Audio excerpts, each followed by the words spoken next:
നബി സല്ലല്ലാഹു അലൈഹി വസല്ലം തങ്ങൾ പറഞ്ഞിട്ടുണ്ട്, മൻ ബനല്ലാഹി മസ്ജിദൻ ബനല്ലാഹു ലഹു മിസ്ലഹു ഫിൽ ജന്നത്തി.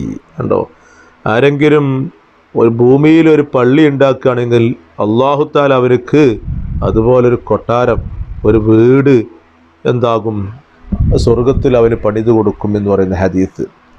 ഈ ഹദീസിൻ്റെ വീക്ഷയെ പറ്റിയിട്ട് മഹാന്മാർ പറയുന്നുണ്ട്. എന്താണ് ആ പറഞ്ഞത്? ഭൂമിയിൽ ഒരു പള്ളി ഉണ്ടാക്കുമ്പം അതുപോലൊരു വീട് സ്വർഗത്തിലുണ്ടാക്കി കൊടുക്കുമെന്ന് പറഞ്ഞു കഴിഞ്ഞാൽ, ഈ പറയുന്ന സുന്നത്ത് തുർമുദി വിശദീകരിക്കുകയാണ് മുബാറക് ഫൂരി തുഹ്ഫത്തുൽ അഹ്വദി എന്ന് പറയുന്ന കിതാബിൽ. തുഹ്ഫത്തുൽ അഹ്വദിയുടെ 2ാം വാള്യം. ഇതിൽ മുബാറക് ഫൂരി നബവി ഇമാമിൻ്റെ അഭിപ്രായം പറയുന്നുണ്ട്. ഈ ഹദീസിലേക്ക് മഹാനായ ഇമാം നബവി റളിയല്ലാഹു അൻഹു എന്ത് അഭിപ്രായമാണ് കൊടുത്തിട്ടുള്ളത്? ഈ പറയുന്ന തുഹ്ഫത്തുൽ അഹ്വദിയുടെ 2ാം വാള്യത്തിൻ്റെ 232-ാമത്തെ പേജിൽ പറയാണ്, ഖാലൻ നബവിയു. കണ്ടോ, ഇമാം നബവി റളിയല്ലാഹു അൻഹു പറഞ്ഞത്, യഹ്തമിലു ഖൗലുഹു മിസ്ലഹു അംറൈനി. ഇവിടെ അല്ലാഹു തആല ഭൂമിയിൽ ഒരു പള്ളി ഉണ്ടാക്കുമ്പം അതുപോലെയുള്ള ഒരു കൊട്ടാരം ഈ പറയുന്ന സ്വർഗത്തിൽ എന്ന്